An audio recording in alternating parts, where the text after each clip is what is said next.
24th, 2025 meeting of the Sacramento Metropolitan Air Quality Management District. Selena, would you please call the roll? Chair Aquino. Here. Director Desmond. Director Dickinson. Director Guerra. Director Hume. Here. Director Kennedy. Here. Vice Chair Maple. Director Middleton. Director Pratton. Here. Director Robles. Here. Director Rodriguez. Here. Director Sander. Director Cerna. Here. Director Vang. Here. We have quorum. Excellent timing, Director Hume. I'm going to ask you to lead us in the Pledge of Allegiance, please. Very good. We have two others joining us. Yep, Director Guerra and Director Dickinson. There. Please pledge. I pledge allegiance to the flag of the United States of America and to the republic for which it stands, one nation, under God, indivisible, with liberty and justice for all. Okay, thank you very much. Selena, if you want to go ahead and read the announcements. Yes. Members of the public are encouraged to observe the meeting in real time at metro14live.saccounty.gov, participate in person via Zoom video or teleconference line, and by submitting written comments to boardclerk@airquality.org. Comments will be delivered to the Board of Directors. Public comments regarding matters under the jurisdiction of the Board of Directors will be acknowledged by the chairperson, distributed to the Board of Directors, and included in the record. This meeting of the Sacramento Metropolitan Air Quality Management District is live and recorded with closed captioning. It is cablecast on Metro Cable Channel 14, the Local Government Affairs Channel on Comcast and DirecTV U-verse cable systems. Today's meeting replays on Saturday, April 26, 2025 at 1:30 on Metro Cable Channel 14. Okay, thank you very much. As you can see, I'm zooming in from Folsom City Hall, so I will be relying on you all to help when there's a request to speak and all that sort of thing. So that takes us to our consent calendar. Are there any questions from any board members?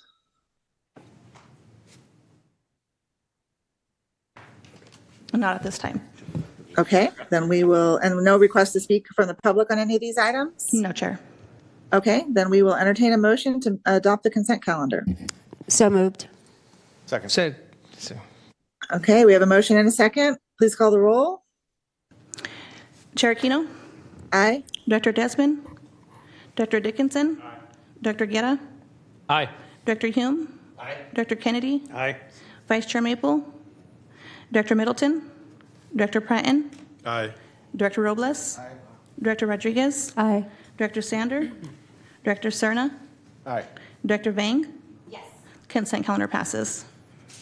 Okay, thank you. And if you could please introduce our first discussion item. So item number 6.1, Community Air Protection South Sacramento Florida Community Program Update. And I have Catherine Chin and Travers to give a presentation.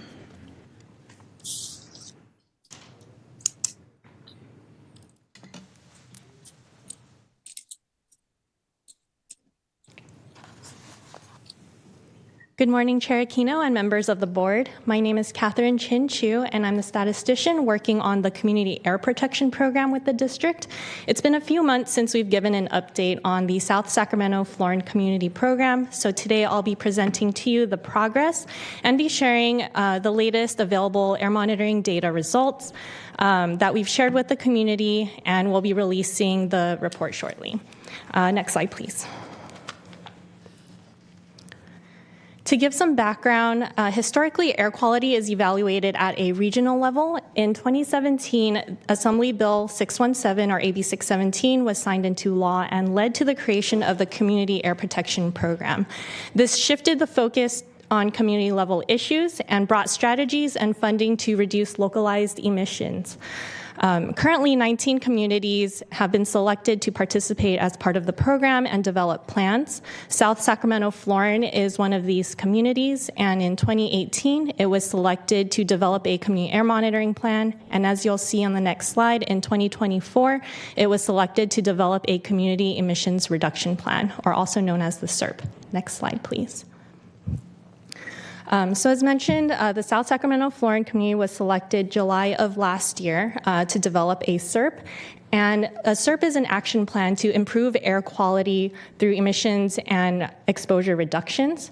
From designation, we have 2 years to develop the plan, submit it for board approval, and then submit it to the state, which falls on June 2026. Once the state approves, then it begins the implementation timeframe of 5 years. Next slide, please. These are the required elements that need to be included into the plan, including goals and strategies to reduce emissions and exposure, the technical background of the community, and the time frame of implementing each of the strategies. Next slide, please. We wanted to share the development progress so far. So we first kicked off the SERP by visiting the community with steering committee members, state leadership, local elected officials, including some of you who are here today, district leadership. And this was really to hear about and see the concerns in the community. The steering committee then voted to expand the community boundary from the original one and then expanded outreach as well. Next slide, please. We also shared technical information with the steering committee, including the emissions inventory and the monitoring data. We also had really successful strategy brainstorming workshops in February, which I'll talk more about in the next slide.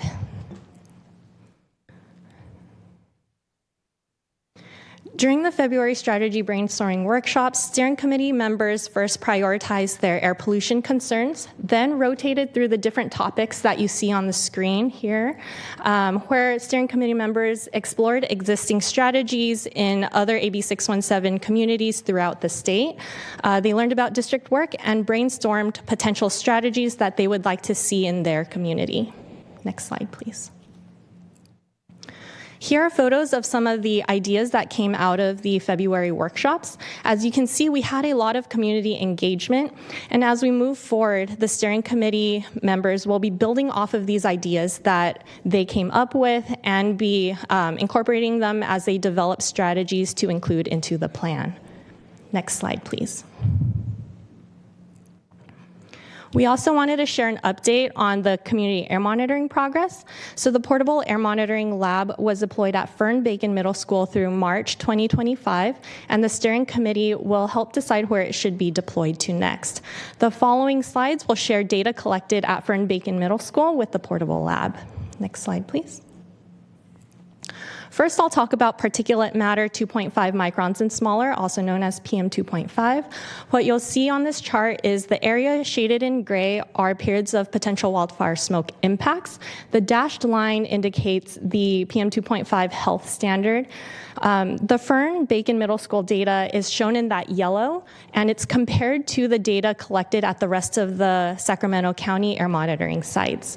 What we can see from this chart is that the data behaves similarly across all stations, with peaks occurring around the same times. Next slide, please.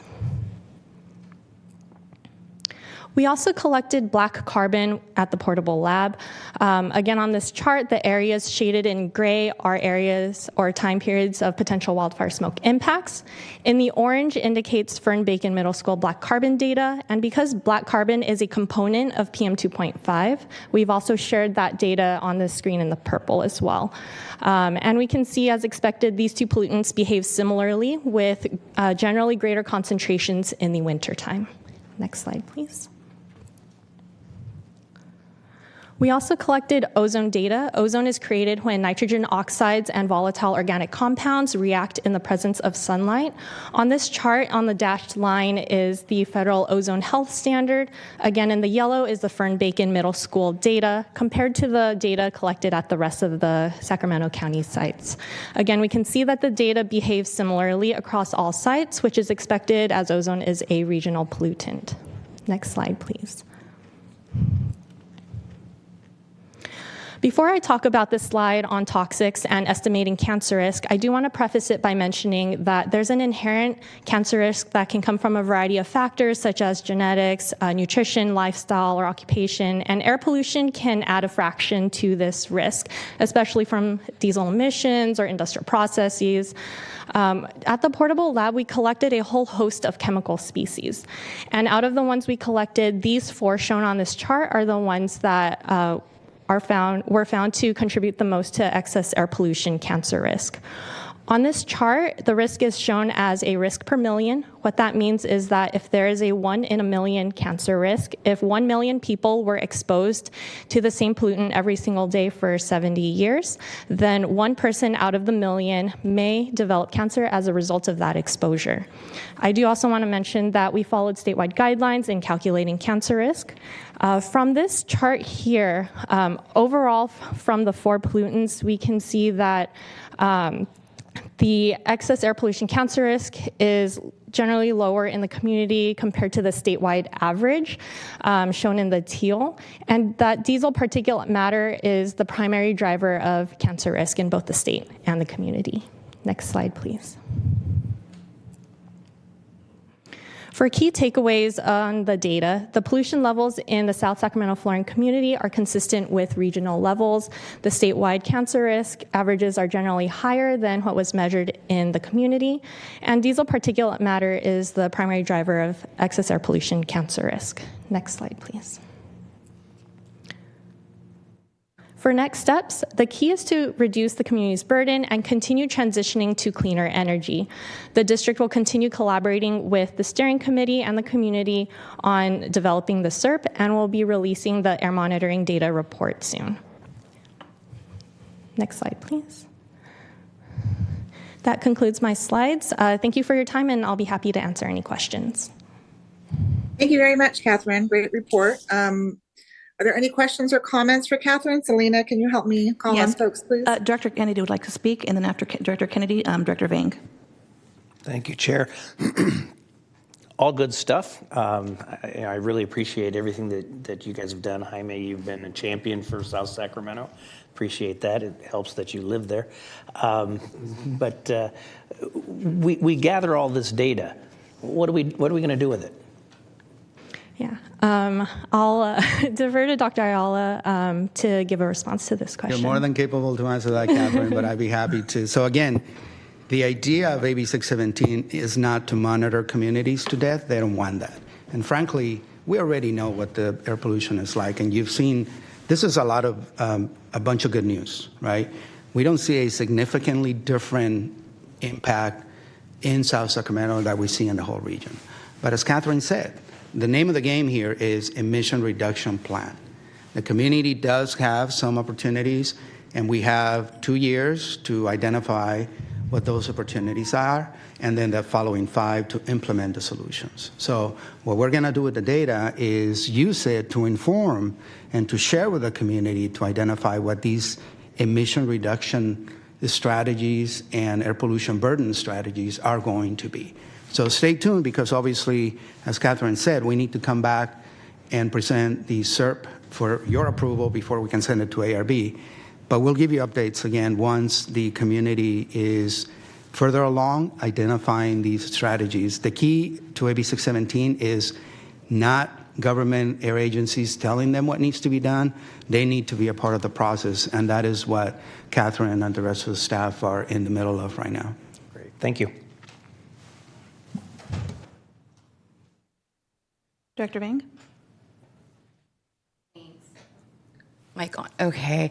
Thanks. Hey, Catherine, I just wanted to say thank you for your thorough presentation. And also just really wanted to take this moment to thank our air quality staff, and Janice in particular, really the advocacy at the state level to get to the moment that we're here today. I know that there were so many members in South Sacramento, an area that I also represent on the city end, that worked incredibly hard to develop the camp, and actually fought really hard so that we can actually have a SERP and have the resources to do that. And so really just wanted to thank our incredible staff as well, and really appreciate the presentation, because I think it's also important that we share with the public our progress that we've made in the community. And in particular, I know that for South Sacramento, we actually have been one of the lowest AB 617 community that's kind of been left behind in terms of implementation and incentive. So it's really great that the state is making our community a priority. And so I just wanted to name that in particular. And just wanted to share a little bit, just some thoughts in terms of the expanded boundaries. I know that a lot of our community members fought hard for that, and I just want to say on record that I hope that even though we have expanded the boundaries, that the state will continue to support our work. I don't want us to be a community that's an afterthought via the state, right? And that we're constantly, as staff and as electeds, going to the state, even though we're right in the backyard to fight for this community.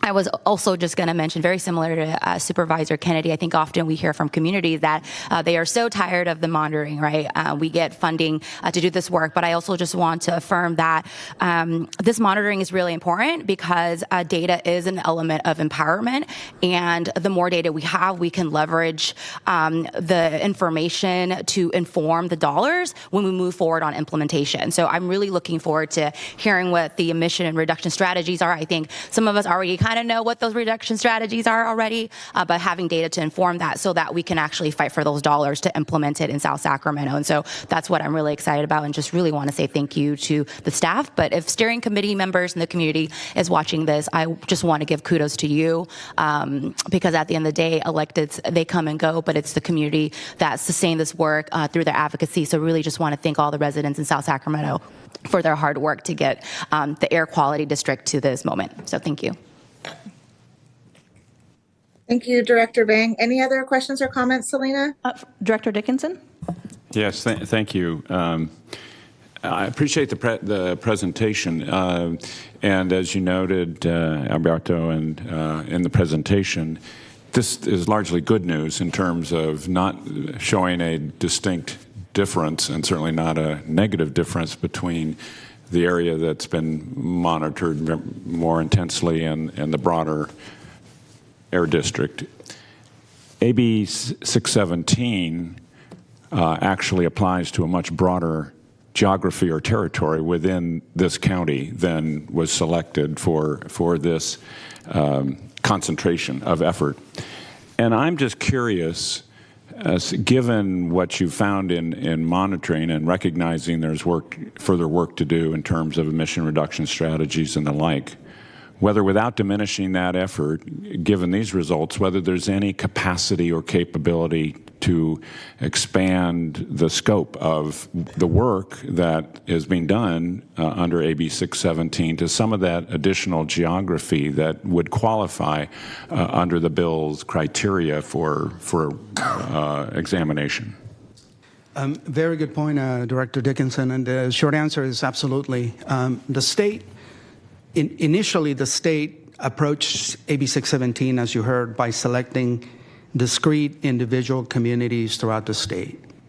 And the final number was 19, including ours. And the state realized that 1C and 2C every year wasn't going to cut it, because overall, there's probably hundreds of communities that meet the definition of what an AB 617 community should be. So we're in the middle, working with the state, of transitioning the program to be able to do what you're saying. That is, taking the good lessons, the opportunities and the learnings from the 19 communities, and challenging ourselves to apply them to a broader geography. And we are in the process of doing that for our community. If we go back to the beginning, some of you on the board will remember that we actually identify up to 10 different communities within just our district that met the definition of AB 617.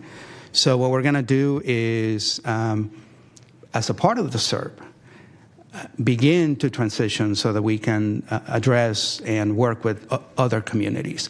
The challenge, as Director Vang very keenly identified, is going to be funding, right? Do we have the necessary state support to be able to help all of our 10 communities just the way that we're going to be helping South Sacramento? But the work is in progress, and your district is at the top of that list. This comes as no surprise to me. And that's partly why, obviously, I raised the question. But I do think that we've got an opportunity here because there are some lessons learned to be more efficient in how we apply it to other parts of the district that would also qualify. But I think it would also be important to do that to the extent that we can, because obviously people who live in those areas are existing under the same conditions that those who have been in the area selected live with too. So. Absolutely. And we benefit already from what has been accomplished because if you recall, the mobile lab is just like one of our stationary monitoring stations. It's regulatory grade, so it's the best of the best in terms of monitoring our pollution. We can take the mobile lab wherever we need it, including your district. So we have opportunities to improve the conditions. At the same time, again, the good news from the data is we really don't see significant differences in terms of how air pollution is present in these communities versus the rest of the region. So again, there's a lot of benefit from what has been accomplished that we are going to be applying to your district and the other communities. Director Dickinson, Jaime Lemos, Director of Transportation and Climate Change. I also want to remind everybody that since AB 617 started, our agency has invested millions of dollars in all of the communities, and that's really all of the 10 identified communities. And I think we are probably about up to 50 or 60% of investment of not just AB 617 dollars, but total incentive dollars that we have put in all of these communities. And this is our CCAP program. This is our Carl Moyer program as well as the AB 617 program. So lots of innovative transportation projects, lots of EV charging and other alternative fuel projects as well. Thanks. I do appreciate you pointing that out. Although those programs, CCAP, Moyer, et cetera, are more general programs, and if the benefit happens to land in one of the AB 617 communities, that's terrific. But it's not targeted, or at least not typically. Yeah, no, that's a really good point because we do still have to abide by the program guidelines, and therefore you're right. They're not specifically targeted. However, we are engaging with communities and really prioritizing the projects that the communities are identifying.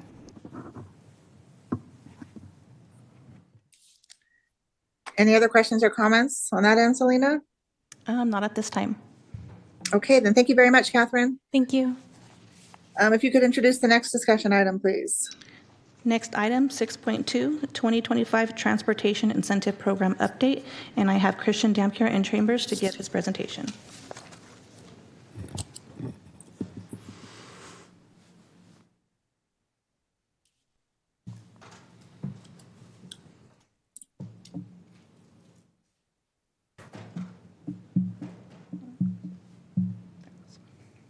Great. Well, good morning, board. I can't ask for a better setup than that. I'm here to present on our 2020-25 Transportation Incentive Programs. My name is Christian Dampier, one of the staff working in the Transportation and Climate Change Division. Next slide.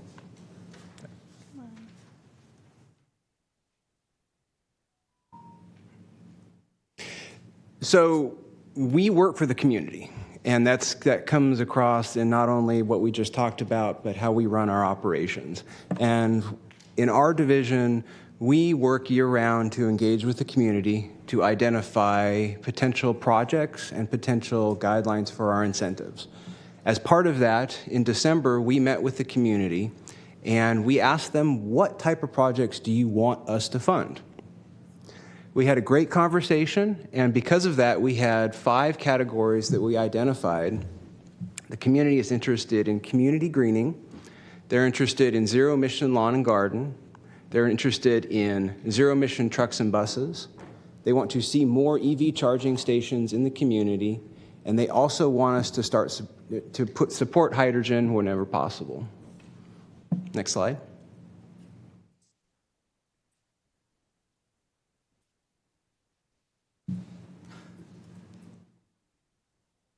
Great. So based on these conversations and lots of hard work from our staff, we were able to develop our funding plan for 2025.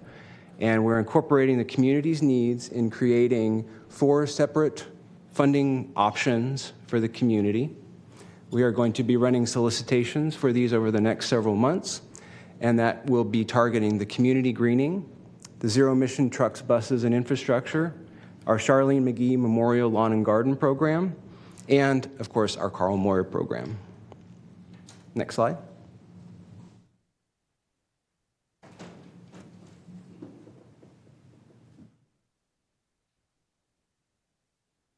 No worries.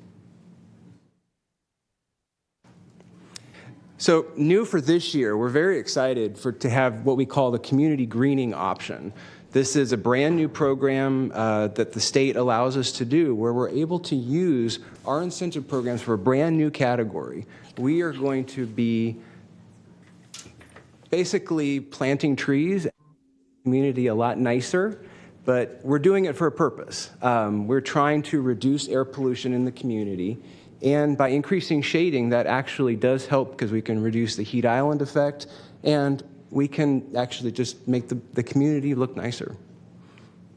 So we have the permission to pay up to 100% of the cost of doing eligible landscaping, vegetative barriers, tree planting, and we've developed a $3 million pilot program specifically for communities in Sacramento County. We've worked very closely with our land use division as they are very well aware of all the requirements that we have to do, but we also want to make sure that we're funding projects that are part of the community and are something that everybody is on board with. We want to make sure that it meets all of your city and county regulations as with all this development, but it's more of a community process so that we have something that's going to be there for 25 years that people can actually really enjoy as part of their community. Next slide, please.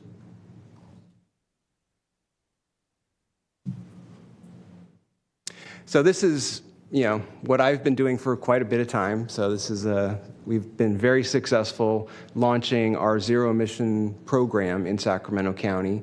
That's actually, I believe that is one of the Elk Grove school buses that we've got listed there. We've got so many, it's hard to tell these days. The primary benefit of this program is that we get immediate reductions in diesel particulate matter and greenhouse gas emissions in the community. I personally love every morning seeing these buses going through my neighborhood because I know it's actually having a real impact on what we do. Some of our projects can actually receive up to 100% funding. We do have a sliding scale. It's a very complicated program, so we work individually with each fleet to identify what's the best target and what's the best fit for their application. As part of our ongoing process, we work with our strategic partners. We have a great relationship with SMUD. A lot of these projects require a lot of complicated electrical upgrades and planning, so we work one-on-one with them to make sure that everything is not going to crash the grid when everybody plugs their cars in, which everybody supports. As part of this program, we're combining several different funding sources to have approximately $9 million for this program. However, if we do get increased demand for any of these programs, we will try and get as much money to it as possible. Next slide.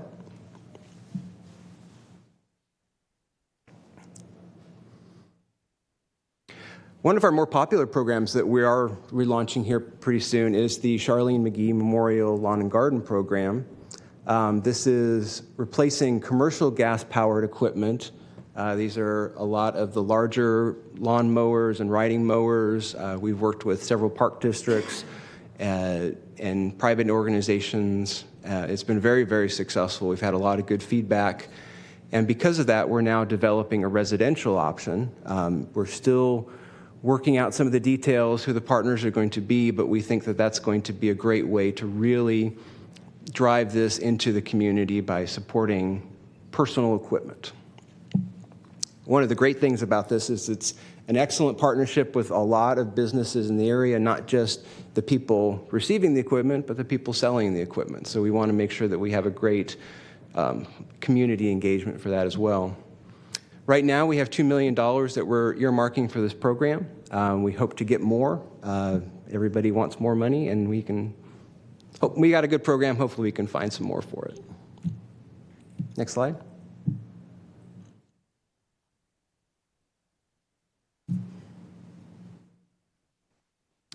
So I just want to briefly touch on some of the other programs we're doing. We're going to be launching several programs over the next several months. One of the first ones we're going to be doing is our core Carl Moyer program. This year we're going to be targeting more of the off-road because we have more flexibility under that funding to address farm equipment, construction equipment, but we are going to try and target zero-emission replacements wherever possible under that program. We're currently working with a lot of regional partners to deploy our mobility hubs. Those use several different funding sources. We may or may not reopen those programs just because we've been so successful. But I wanted to give you a heads up in case you know of any potential projects. As part of this, we are working with the Air Resources Board, the Energy Commission, and other strategic partners to secure additional funding because we think this is one of the best ways that we can help our AB 617 community and other communities in Sacramento get that immediate reductions in air pollution and help everyone achieve our goals. Next slide, please.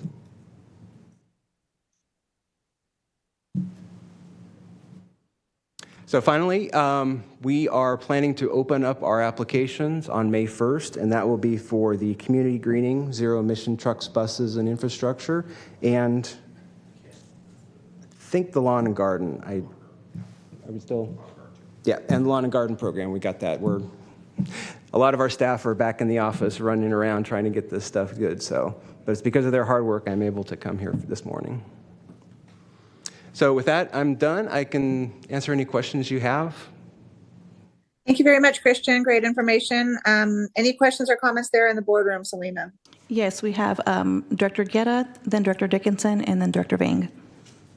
Thank you very much. Two specific things. Thank you, Board Clerk and Chair Aquino. Number one, starting from on the community priorities, the concept of hydrogen fueling facilities and moving on that. First, I wanted to thank Amy from the Air District for participating in what I think has been one of the most successful multi-agency groups to put together a framework for our regional hydrogen strategy. And what I'd like to see, is potentially a report out on that at one of the future board meetings so that we can inform the board about the areas of topics.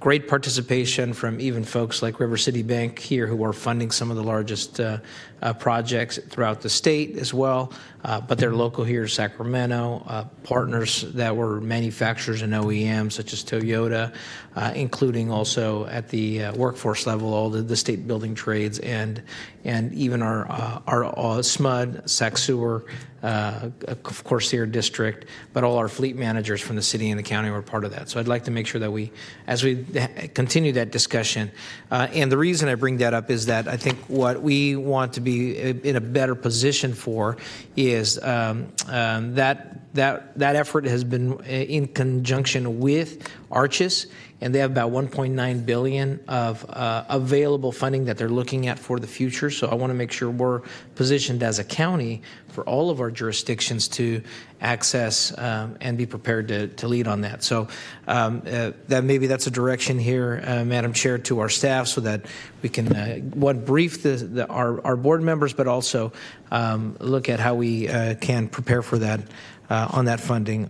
The second point that I'd like to ask is if the Air District could work with my office and that of Councilmember Pluckybombs. I know there's been some requests of doing demonstrations on some of the electric or zero-emission garden equipment on the commercial grade. I appreciate the residential, individual grade. I have an electric lawnmower, and now my neighbor borrows it all the time because it's quieter. So I think I've started my own lawn share program, which is not a bad concept. But what I think the real strategy that we need to undertake is helping the market on the commercial lawn and landscaping services, because there are significant challenges for those. CARB here has a number of equipments, and they've offered to do a ride and try.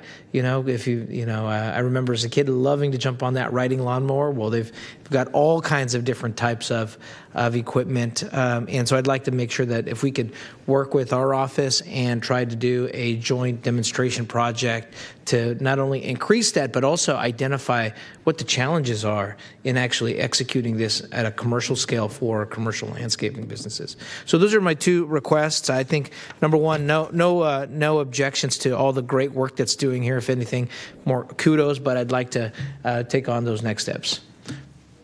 Thank you, Chair. Director Dickinson? Thanks. I appreciate also the presentation. I wanted actually to pick up on the lawn and garden program because I'm getting a lot of requests, not so much at the riding mower commercial level, but at the individual landscaping contractor service level, leaf blowers. I mean, I'm not the only one, and we all hear this, and it's both pollution and noise. So I'm just curious, because it sounds as if, from what you described, this money would be targeted at the more commercial or larger enterprises. Can you elaborate on that a little bit for me? Oh, absolutely. I just kind of have to laugh because sometimes during my meetings with my supervisor, the commercial lawn and garden comes by and it's very loud. But no, yeah, commercial is what we've been targeting. It's everybody knows that they're more pollution per equipment. So when we replace one leaf blower with a commercial, we get a lot more use in the community. So we recognize that by being able to pay a higher incentive for that. And, for something like a leaf blower, we can pay up to $700 for that. And that also includes extra battery packs and charging stations. So we're trying to make sure that it's a really holistic solution. But we have many different options. We've worked with a lot of companies, and some of them want the big stuff because it's easy. They can do it. But a lot of them, they're just the local landscaping, working for an HOA or working for an apartment complex. They come in and do their thing. And slowly but surely we're getting out there, but definitely if you have any contacts or interests, we'd love to get in touch with you. So I'm just curious in the terms of your outreach, how would it be likely, or how likely would it be that the landscaper who does residential gardening and landscaping for 25 clients, all individual homeowners, not an HOA, not an apartment complex, but just single-family homes, how likely would it be that landscaper, who's a single-person operation in all likelihood, would realize that, because it sounds like they'd be eligible, but how would they know in terms of your outreach that they are in fact eligible? Is there something targeted? Is there a way to get at that, or do we need to think about how we do that? We definitely need to. We're trying to address it with the money side, but a lot of it is just the engagement. A lot of people just don't know that these programs are available. The situation you're describing, there is a complication because they may not have access to charging equipment at their house. So we kind of want to try and have an engagement because we do have the options of paying for charging stations and stuff like that as part of it. But I think the biggest barrier is just people knowing about the programs. We've always faced this issue. We've got these great programs, but finding that person, they're working 60, 80 hours a week. They're trying to take care of their family. It's very hard for them to pay attention to that. So that we work with our local businesses too, who are selling the equipment. So we're hoping that when they come in for spare parts or a new chain or something like that, there could be a conversation that happens. But that, again, that's why we try to do the year-round engagement. We go to various community events, various trade shows and stuff, so just hoping to get that one connection. I appreciate it. I don't think this is easy, but I'd love to have a further conversation with you all about how we can do it, because again, I'm hearing from people, and I'm sure others are as well, that they would like to see in our case, the city of Sacramento adopt an ordinance that would prohibit gas-powered leaf blowers, for example, or mowers after a certain point in time. It's a lot better to at least try the incentive approach, I think, rather than the regulatory approach as a first step. But getting there, getting to the landscapers and with the incentives is the challenge. Yeah, let me jump in, Director Dickinson. So maybe for everybody's benefit, just context. The state ARB has already moved to essentially transition to all electric.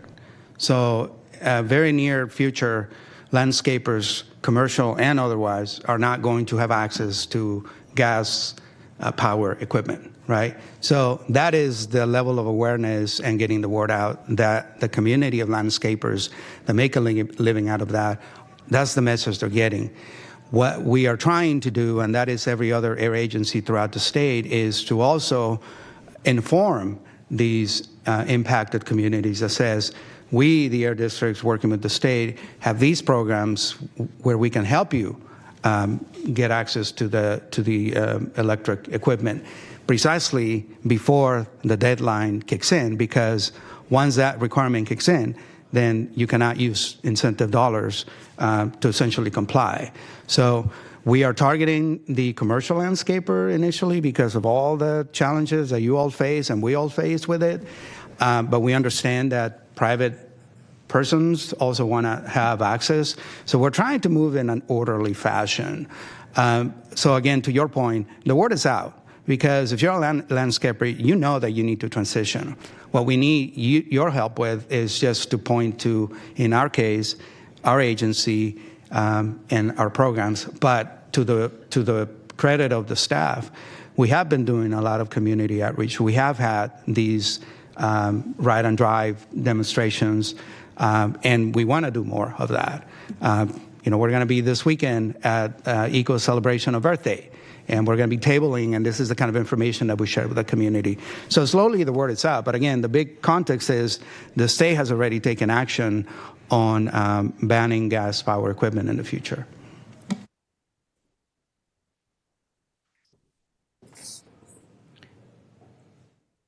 Director Vang? Thanks. Christian, I just wanted to say thank you for the presentation, and just really proud of our current and new incentive programs that we're rolling out this year. I just had a question regarding the community greening component.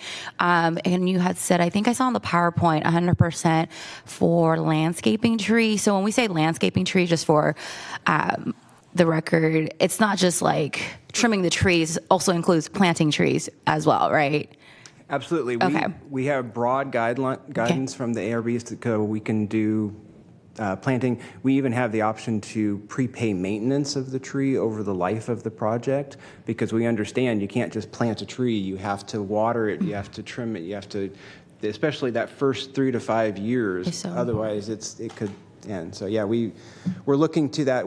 It's a brand new program, so we're still trying to put things together, and hopefully we'll find some great partners and make it work. Yeah, no, I'm really excited for the community greening component, in particular in North and South Sacramento. We know it's a heat island and lack of tree canopy.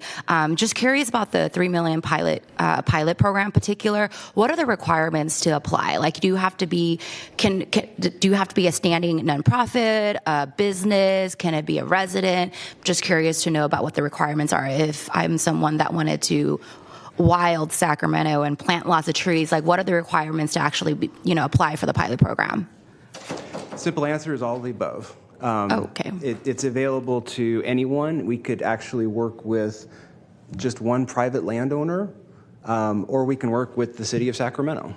So it could be an agency, it could be Okay, that's really great to know. Yeah, because I'm just thinking about several organizations, obviously the Sacramento Tree Foundation, SMUD, City of Sacramento, but like the Meadowview Urban Tree Project, which is a 501c3, Rewild Sacramento, which is like a climate justice organization that is really trying to increase tree canopy in neighborhoods like North and South. And so I'm just curious, but really great to know that it is all of the above. And hopefully, because, dollars are limited, that we have a strategy around the $3 million. It's just not for like, hey, apply, but maybe we think through kind of like, because it's only $3 million, thinking through strategically how we want to allocate that. So something to think through. I know the application is literally next week, but I think it'd be good for us to be kind of strategic about that too. So I just wanted to provide that. Thank you. So if I may, Director Vang, great point, and we recognize we are late to the game, right? I mean, the Sacramento Tree Foundation has been doing this, SMUD has been doing this, so we are not going to go into this all alone. This is responsive to something that we hear from communities all the time. They want trees because it makes a community more livable, beautification, all those kinds of things. And it's a direct air quality benefit. That's why we're going to go in this direction. And we thank the state for allowing us to do this. But again, the first two people that we're going to talk to are going to be the Sacramento Tree Foundation and SMUD about this. Director Guerra? Thank you. I forgot to mention United Latinos has expressed willingness to coordinate with the residential contractors for residential homes on this particular issue, and we want to continue that engagement as well. And then, Madam Clerk, I need to leave in 10 minutes. I just wanted to make sure that if we had quorum enough, or if I... We will. We will. Okay, thank you. If nobody else leaves. I just have one question for Christian. Obviously planting trees is great, but can any of this money be used to maintain the tree canopy that we already have? I know in Folsom, we're dealing with mistletoe kind of in a big way. And I noticed that when I drive through other communities, particularly in the winter when the leaves have dropped. Can any of that be used to kind of maintain our existing tree canopy? I'd have to check our guidelines for sure, but I don't think so. I think this is for new landscaping, basically trying to convert a parcel that doesn't have anything to something that has something. We can definitely look into that and see if that's an option. Okay, thank you. Okay, if there are no other comments or questions, thank you very much, Christian, for the information. You're welcome. Oh, Director Kennedy, he snuck in there. Thank you, Director Hume. Just a couple of thoughts that came up during the conversation. First of all, down in the South Sacramento area, we've tried and we've worked with the Tree Foundation in a couple of respects. I'll start out with the difficulty is that when you have non-owner occupied properties, it's extremely difficult to get, particularly multifamily. You have absentee landlords. They don't, frankly, to be honest, they don't care. And they're afraid of the maintenance costs, and so getting them to participate, even if you give them free trees and plant them for them. So that's going to be a challenge. The other thing to the chair's comment, our district office partnered with the Tree Foundation in Hollywood Park because Hollywood Park at one time had an amazing tree canopy just 25 years ago. If you did a heat map on it, it made it look like we'll never have a problem in Hollywood Park. Unfortunately, those trees were all at the end of their life, and you've seen that degrade year after year after year. So we try to get ahead of it. So Chair Aquino, I would recommend that you get in touch with the Tree Foundation, and they'll actually do a partnership with funding to actually address the tree canopy issue before it becomes a significant and serious issue. Okay, thank you. So Director Kennedy and members of the board, so even though we've just today barely are announcing these efforts. We have been in conversations with everybody already mentioned. We have really great relationships with everybody, and so of course, as soon as the tree and urban canopy opportunity came up, those are some of the partners that we went to. And Director Kennedy, as you're really familiar with, I do live in the South Sacramento and intimately know those challenges as well. And so we are working with like Franklin Boulevard Business Partnerships, City of Sacramento, and then also like La Familia, United Latinos, all the various folks already mentioned, just in preparation for this, because we really do want to put out a really great project, and also knowing that this is our first pilot project in this sector as well. So there's going to be some learned lessons and probably some challenges. I think the staff has done a great job, and more so, I think that the community members and the organizations are already ready for this and are creating some alliances and trying to create the partnerships because they know that this application is coming out soon. Okay, thank you all very much. Selena, if you could call the next item, please. The next item on the agenda, item number 7.1, public hearing, fiscal year 2025 to 2026 proposed budget and fee schedule. And I have Patty Kepner in chambers to give her presentation. Good morning, Chair Aquino and members of the board. My name is Patty Kepner. I'm the controller for the district. And today I will present the 2025-26 proposed budget and fee schedule. Next slide, please.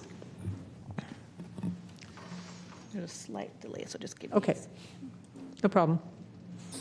All right, here's the overview for today. What we'll cover, some higher level information about the process, our goals and priorities. We'll look at our three funds, more notably at the general fund, look briefly at the 5-year forecast, and then we'll round it out with the proposed fee schedule for stationary sources. Next slide, please. This is, for context, our annual budget process, which starts in earnest in the November timeframe, where the division directors define the priorities for the year, the FTE requirements, the capital requirements, the resources that will be needed, and then we move that through a detailed process in the January timeframe to roll up a summary. The executive team looks at that, provides feedback, and then the direction to the team is to go ahead and present that at the board budget and personnel committee, and we did that in March, and received direction to bring it here to this meeting, which is the first of 2 public hearings. We'll have the second one in May with the goal of adopting the budget at that May meeting. Next slide, please. This is a look at the district goals, which should be familiar to many of you. They're enduring. They don't change significantly year to year with our core programs, some of which you've heard about today with the presentations. The clean air standards, the CERT program, et cetera. We focus on our staff, making sure we retain and attract and develop excellent staff. We want to be fiscally responsible. We're here today with the budget to make sure they have a good start for 25-26. And then, as you've also heard, we definitely nurture those regional partnerships and the relationships there to help with our programs. Next slide, please. To support those goals each year, we have priorities. So what will the priorities be for the year that we then need to fund within the budget? So you'll see 4 items here. They're not all the projects the district will work on. These are the ones that will require a larger portion of resources than some of the others. But anyway, the CERT program is here. We have our annual reporting program and stationary sources, the incentive distributions, increasing those, and then completing the implementation of the area software solution, which is, we're in a phase now for mobile sources to track the incentives. We have implemented the permitting, compliance, and billing module this last year, so that's live, but we're moving on to the second stage. So that is what we are focusing our resources on for 25-26. Next slide, please. Rolling up our budget then, and what we're presenting today, this is all of our funds. We have 3 funds. The general fund, which has most of our operating, our people, our contracts, our capital, is in the general fund. We do have some non-incentive grants in there as well. We have our building fund. We own our building, and these are the activities of our building. You can see it's much smaller than the other funds. And then we have our special revenue incentives, which we need to keep separate from our operating and general fund. So our revenues overall that we are proposing in the budget are $62 million. Our expenditures are about $66 million. We propose using $3.7 million of fund balance, and that will leave us at the end of next fiscal year with a very healthy fund balance of $113.8 million. Next slide, please. Wanted to talk a little bit about our general fund. That has the most activity in it, most diverse activity. And this year we followed a conservative, what we're calling status quo approach. And what that means is we've assumed existing revenue streams are planned. We don't have any new sources included for the next year. We only have, we included essential expenditures at realistic amounts. We really wanted a good budget that we could manage against and excluded lower priority items. As a note, the SERP program, again, you heard about that earlier, those expenditures are being funded out of fund balance because we received the revenue for that program in a prior fiscal year, and that's sitting in fund balance. So we'll be using up fund balance to fund that program this year and next. And finally, in terms of having a plan B, we did develop a contingency plan to deploy if any federal direct funding was reduced for the district. We have about $1.9 million of direct funding from the federal government, mainly for air monitoring, and you'll see in an upcoming slide how that relates to the rest of our revenue, but we do have something to look to should any of that direct funding decrease. We don't have any indication today that that's going to happen. We're progressing with the EPA project officers, et cetera, with our grants, but just in case, we have developed that contingency plan. Next slide, please. So to give you an idea, a background of where our revenue comes from and how we spend it, these next two slides will do that. So you can see here in this slide, the good news is we have a diverse revenue stream. We have many sources. It's not just from one grant source in that particular general fund. So, and the other good news here is that you can see we have stationary sources fees. That's the bright blue, the 10.9 million, DMV and Measure A. Those three sectors make up about 72% of our revenue, and they are very stable for us. We don't see a lot of fluctuation in that, and so that we can count on that. Our federal direct grants are about 1.9 million. They fund many of our air monitoring programs, and those grants have been long-standing. One of them since the 1970s, is my understanding. We have a pass-through grant in red there that we administer for local air districts, and that does not have any impact. You'll see revenue come in, you'll see expenditures go out. There's no impact on the fund balance for that. State grants, and then other is interest. So again, the takeaway, we have a diverse revenue stream, and then we have a good almost 3/4 of it that is very stable. Next slide, please. So our expenditures, how do we spend that money? This should look familiar and probably very similar to other agencies that you've looked at from a budget perspective. And so we have salary, wages, and employee benefits are about 70% of our expenditure base. So those expenditures increase each year with COLA. So we do have additional cost increases each year on those pieces. Services and supplies are contracts, our community outreach. We have business meetings, travel, training included in there, rent. And then finally, you'll see that grant subrecipient pass-through in purple there. That's just the offset to the revenue. And then capital is a very small piece, primarily focused on the air monitoring stations. So next slide, please. Just to focus a minute on the staffing, since it's a big portion of our expenditures, we are proposing to have stable FTE next year, 105.8, consistent with this year. No change. Cost of living is about 2.5%. We have 4 interns planned. Just with positions, since there's such a big portion of our expenditures, the executive team does review that backfill of a position very carefully to make sure that we have the right resources in the right place. Currently, we have 3 positions out of the 105 that are open, and we also have a vacancy credit in the budget, which is $500,000. It's consistent with the prior year, and it's basically because there are times during recruitment where positions are not 100% filled at the district, and that, again, gives us a more realistic budget that we can manage against. Next slide, please. Looking at we'll look at the 3 funds now briefly. The general fund, what we're looking at here is a comparison of this year's budget to next year's proposed budget. what's happening with revenues and what's happening with expenditures. So pretty straightforward on this fund. Our revenues, the only item that's really increasing is our stationary sources revenue. So that's our permit fees, and that's going up based on an index. 3.84% is the proposal. You will see that overall revenue decreases, but that's that federal grant with the subrecipient and the pass-through, just normal variation. There's 2 grants there. They're 5-year grants, and so they ebb and flow over time, so nothing unusual there. Our expenditures, primarily all of them, are in the employee services area, and it's almost $1 million of increase, and that's the COLA. Retirement, which is going up at a rate of about 14%, which is probably where you see at other agencies as well, that retirement is greatly outpaces the COLA. And then insurance contributions are going up a little less than $100,000. And then we're looking at decreases in all of our other expenditure areas, just really trying to be conservative and get us to a more realistic, not a more, but to a realistic budget to manage against. Next slide, please.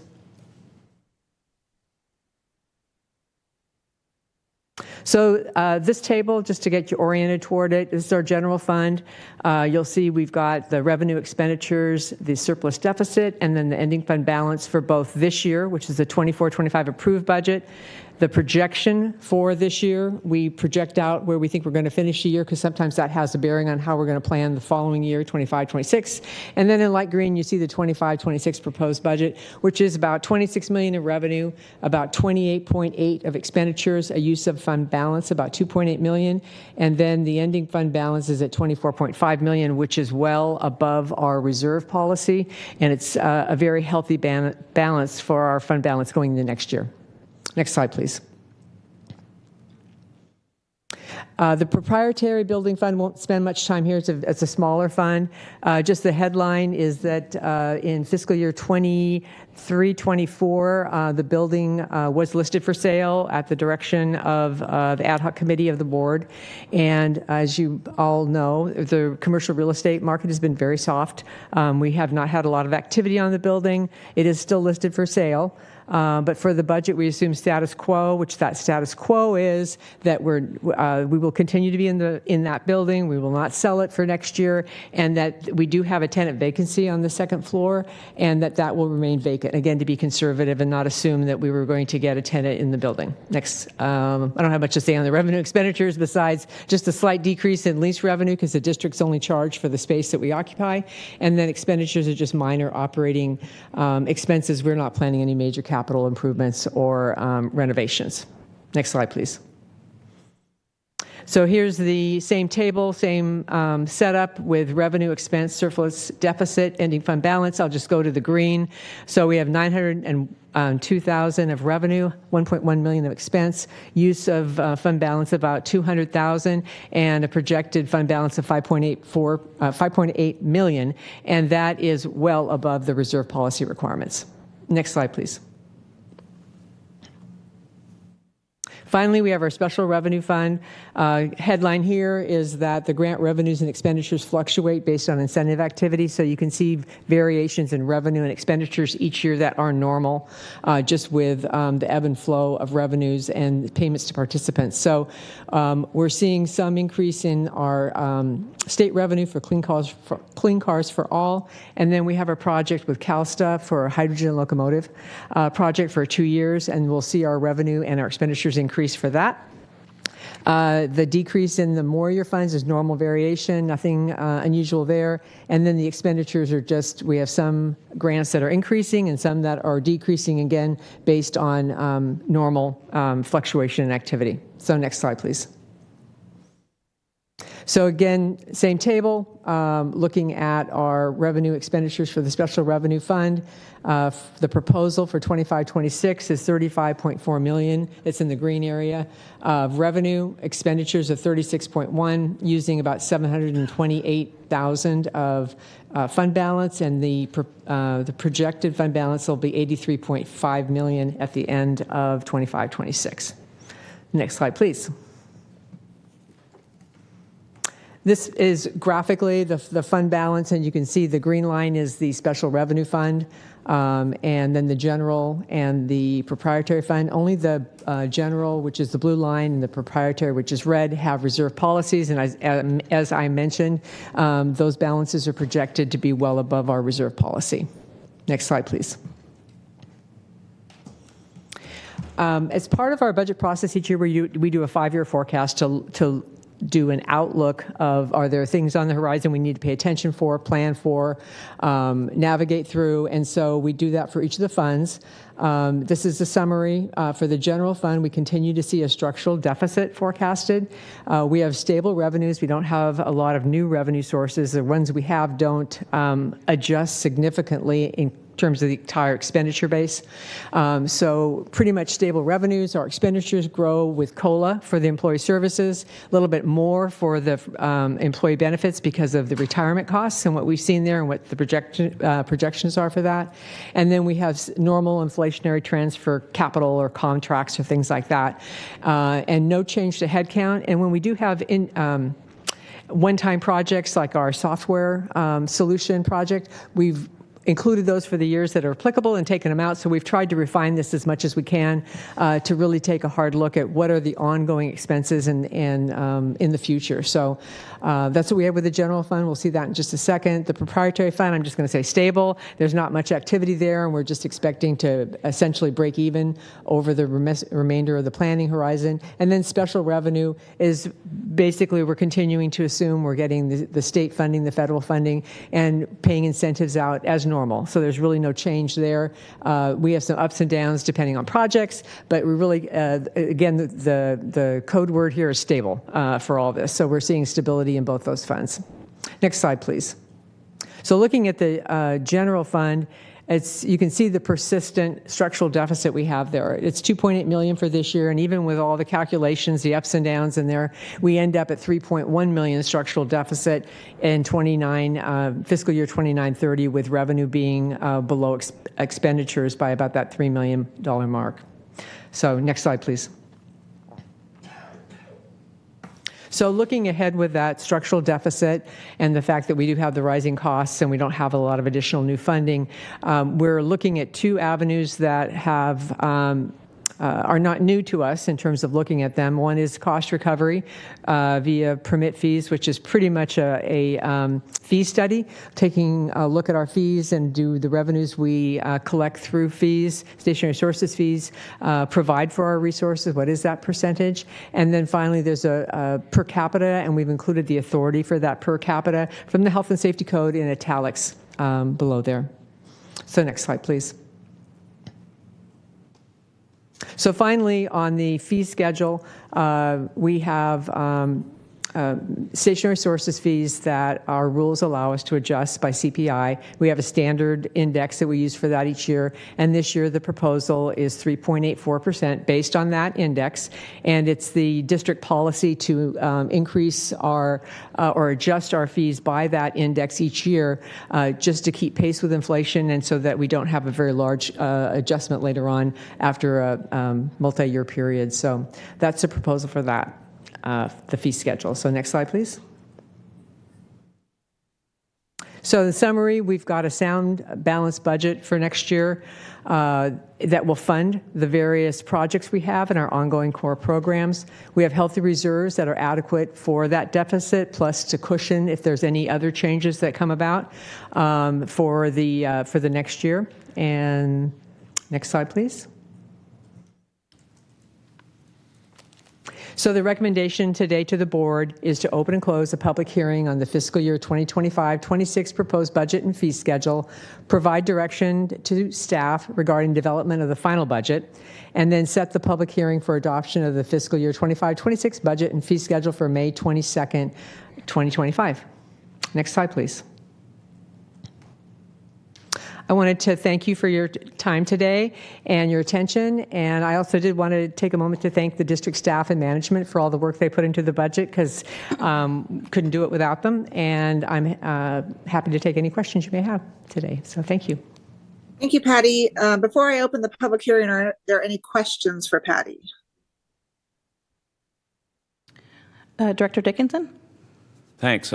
Thanks for the presentation. I just had a couple questions regarding the building, and I suppose it's not inappropriate to mention. I think I could be the only person in the room who is here to approve buying the building in the first place, let alone the naming of it.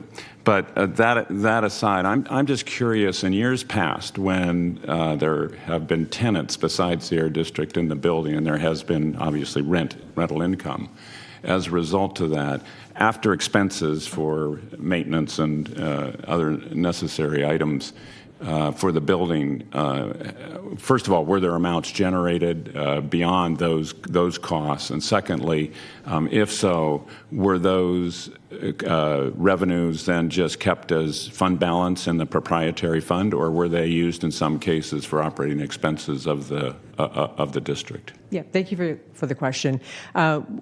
Yes, for the building, when we had the tenant in there, we had their set rent, and the district funded the remaining rent, but that was a set amount that we'd based on the budget. So when expenditures came in less than that budget, that did go to fund balance, and we have not spent that money anywhere else than the proprietary fund, and that's why we have such a healthy fund balance in there, that $5.8 million.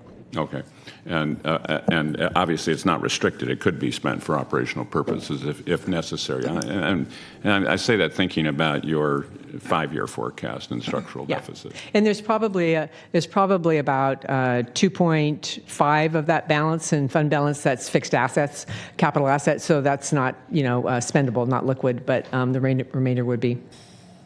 The other thing is, if I understood correctly, the building would be paid off and entirely in the not too distant future. Can 2027? We make our last bond payment would be in 2027. So around the corner, right around the corner. Okay. I don't know if there's any appetite to revisit this idea of selling the building, but I think the downtown market is going to improve over time, and frankly, if there was a deal to sell it now, it would be the wrong time, given how short the timeline is to own the building, and if we believe, at least as I do, that the downtown market is going to be on an upswing over the course of the next 5 years. It's not immediate, but I think we can see elements. Maybe it doesn't come back to where it was in 2019 in 5 years, but I would hold the view that it will become more attractive as time goes by than it is today, and that's why, especially in light of the fact that the building's almost paid for, it would make more sense to hold it than to look to sell it now. But there may not be much in the way of sharing of that sentiment on the board, and if so, that's the decision that was made. But I would love to see us revisit that under the circumstances. Thanks. Thank you for that comment. Any other questions, Selena? Not from the board at this time. Okay, then I'm going to open the public hearing. Do we have any members of the public wishing to speak on this item? Not at this time. Okay, then we will close the public hearing. I'm sorry. We did. I didn't see him. Oh. Go ahead. Come to the podium.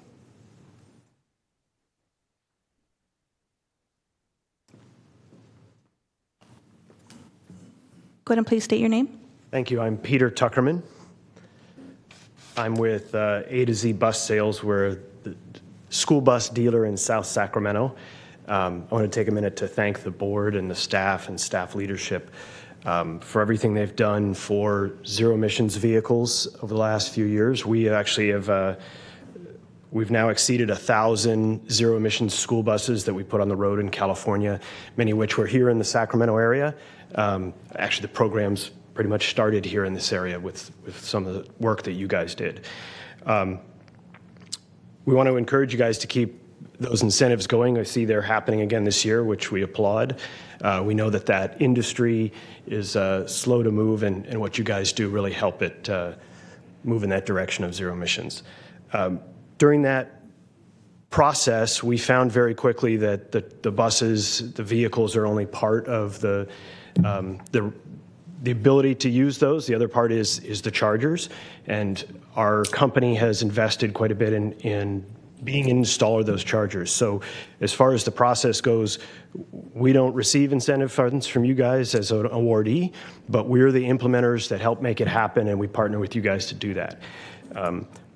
One of the projects that we've been focusing on lately is starting to do charging stations in South Sacramento area and other parts of Sacramento that allow 40-foot school buses and light-duty trucks with trailers attached and medium-duty to be able to access those chargers. If any of you guys are currently driving EVs, you'll know that EV charging stations are really focused, the public ones, are focused on light-duty. You have a single car that pulls into a spot, and for a school bus to take one of those spots, we have to park sideways and take up about 8 of those spots.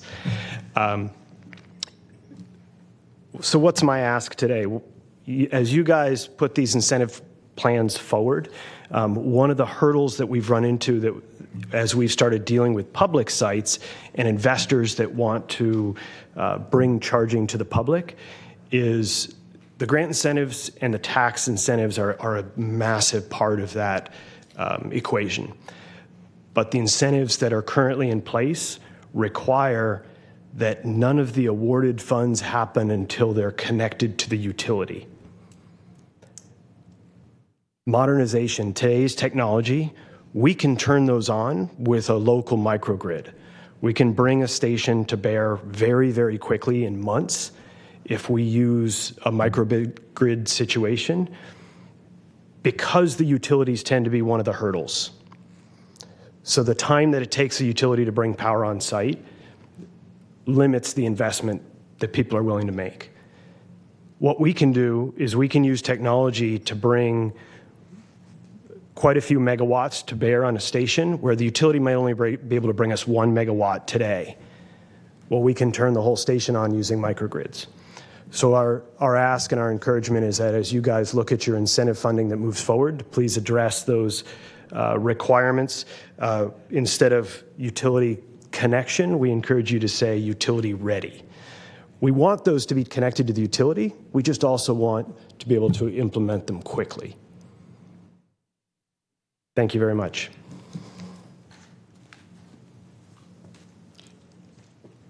Director Aquino, you're muted. Thank you. Thank you. We will close the public hearing. Any other questions from the board? Otherwise, we will entertain a motion to set the public hearing for adoption of the budget at our May meeting. So moved. Maple. Second, Rodriguez. All right, we have a motion and a second. Any other discussion? Okay, then please call the roll. Chair Aquino?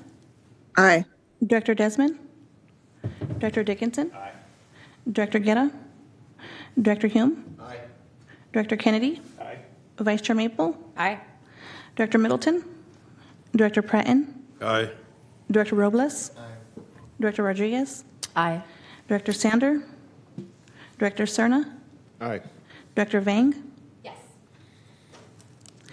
The item passes. Okay, thank you, Patty, to you and your staff for all your work on that. That takes us to the APCO report. Dr. Ayala? Thank you, Chair Aquino. I'm going to follow Patty's example and try to move as quickly as possible. Let's go to the slides, please. So go ahead and go to the first slide. So I have a few items that I want to share with the board. They're all good news, nothing too difficult, but a bunch of really good updates. Director Guerra mentioned this event. We had 7 of our 9 members of our basin-wide control council. So again, this is 9 air districts representing 11 counties in the Northern California area. And we spent a couple of days at the Capitol last 2 weeks ago advocating for some of these ideas that you've heard before related to utilizing agricultural biomass for beneficial uses, including hydrogen. And this is what Director Guerra was referring to. We will bring back a report to the board more fully connecting these dots. And you're going to hear some of this next month when, per Director Cerna's request, we're going to have a presentation with our partners from GSEC to talk about some of the clean tech developments that are happening in the region. We are becoming a bit of a hub in terms of specifically a bunch of these hydrogen projects, which is great. We're probably up to 7 different projects that are targeting utilization of this new clean energy source.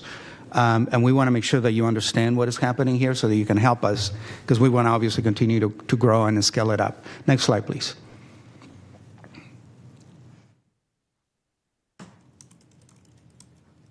Part of the process is the legislative agenda. And again, just to keep you up to date, we have been very successful in the Senate with SB 88 that we are co-sponsoring with our friends from the Placer County Air Pollution Control District.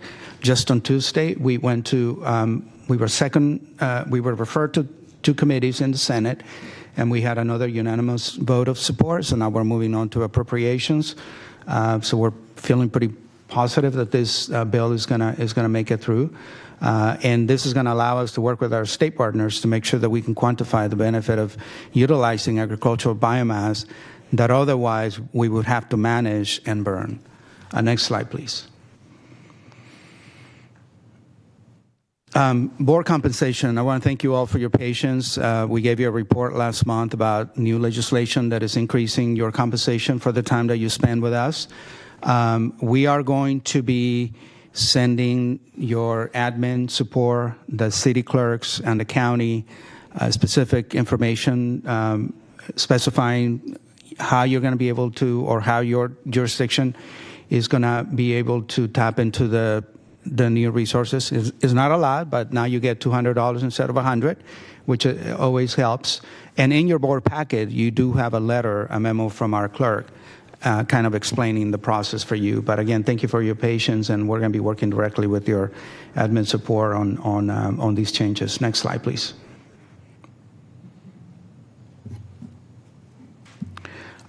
This is an interesting activity, and I want to make you aware of, just because in case you see the news or you hear something about it. SB 712 is a bill that we do not support because it's bad for air quality. And there was a public event at the Capitol a couple of weeks ago, and they used, the author of the bill used some star power to kind of get support for this. So Jay Leno was in town, and with him came a bunch of car enthusiasts that brought their old cars, collector's cars, to drive around the Capitol, and what they're seeking is essentially a free pass. So these old cars don't have to get a smog. And again, this is not against freedom of expression or any sort of that, but from an air quality standpoint, this is not a good thing. We were asked by our friends at the American Lung Association, the Coalition for Clean Air, and some of the other clean air advocates to be out there and actually conduct measurements as these cars were driving around the Capitol. Now, as you can see here, a 1982 car emits about 100 times more pollution than a modern car. So we're talking about significant additional pollution. We were out there. Thankfully, the event was very short-lived. There was actually fewer cars than they anticipated. We didn't necessarily pick up anything, but this is the kind of thing that we're going to be prepared for in the future, so that when there's anything of this sort, we can deploy the equipment and be responsive to requests. Next slide. In a bit of a geek out moment, we have a great agreement with our partners at AVL. This is a huge corporation, global corporation, and their business is basically instrumentation for measuring emissions, equipping laboratories for testing vehicles, that sort of thing. Europe is actually ahead of us in California and the U.S., and they're moving in what I consider the right step in terms of monitoring for the smallest of particles in the air. You heard Catherine talk about PM 2.5. Europe is actually thinking of monitoring PM 0.1, really tiny particles. And they actually have published a directive, as they call it, directing the member states to start thinking about how to deploy a network to monitor these very tiny particles. AVL approached us, and we're going to have the first of its kind in California and the U.S. because we want to apply how Europe is going to be monitoring these particles. We'll see what we find out, but again, this is we're grateful that AVL approached us with this opportunity, and we jumped on it. Next slide. I'm going to end it with a really good news. So Patty mentioned the locomotive, the hydrogen locomotive that Cal STA has funded for us. You have heard from us the fact that we're very proud of this project at the Port of Sacramento. We're literally taking the diesel genset out of a locomotive, a switcher locomotive, and replacing it with a fuel cell, zero-emission power source. And just so that you know that it's not just a PowerPoint, but it's real, we're going to play a video so you can see the first demo that happened just last month.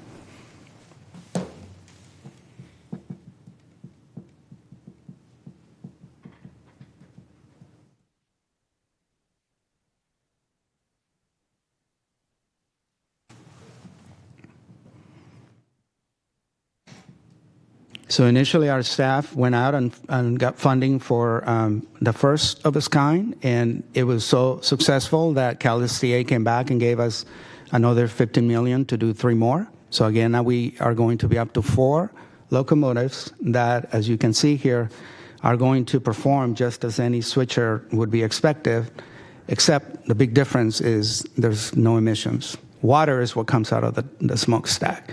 So huge development for us. Again, I'm really proud of not only this agency, but what the staff have been able to do.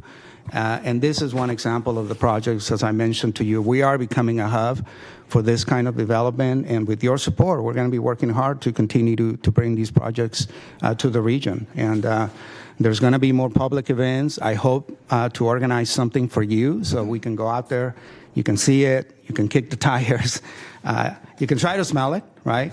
So stay tuned. But again, I wanted to report this because the unveiling already happened a couple of weeks ago, and I wanted you to be aware of.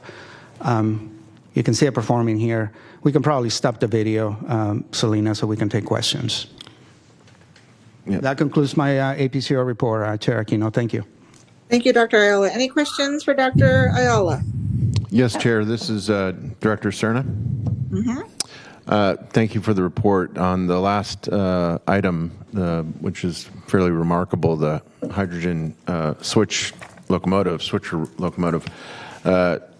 It occurs to me that, and I know it may take a while to deploy something like this, but as a native Sacramentan and certainly seeing and having enjoyed the brief trips of the locomotive and the passenger cars that leave routinely out of Old Sacramento and venture down along the levee of the Sacramento River down through the Lamb Park area, wouldn't it be a great opportunity to not just showcase hydrogen technology as it relates to the railroad activities and industry, but you can see the plume of exhaust from the locomotive on a summer day, especially from miles away. And as someone that actively enjoys boating on the river too, sometimes going down that way, you can distinctly tell exactly where the train is just by where the very tall, prominent plume of exhaust is along the rail line there. So I would just kind of plant that seed, and I'm sure I'm not the only one that's thinking about that, but just wanted to put on the record that seems to me a great opportunity to both showcase the technology and give certainly the passengers, especially of that rail experience, cleaner air to breathe along the way. Absolutely, Director Cerna. We are also dreaming big, and that is precisely, there's an infinite number of applications. As the vehicles get bigger, the fuel cell technology appears to be better suited than batteries, and that's why we're excited. Now, let me point this out. As great as the locomotive itself is and the technology that is in it, the reason this project is relevant is because we have to figure out, how do you produce the gas? How do you get it to where it's needed? What are the partners? I mean, working with the port, working with the city, working with the partnership involves about 16 different entities, technology providers, NGOs, what have you. So this is giving us an opportunity to really learn what it takes to put a project of this magnitude and scale together. Once we figure that out, then, yeah, the sky's the limit, right? So, again, thank you for the comment, and we definitely want to continue on this path. Thank you. Any other questions or comments for Dr. Ayala? Vice Chair Maple. Thank you. Thank you, Chair.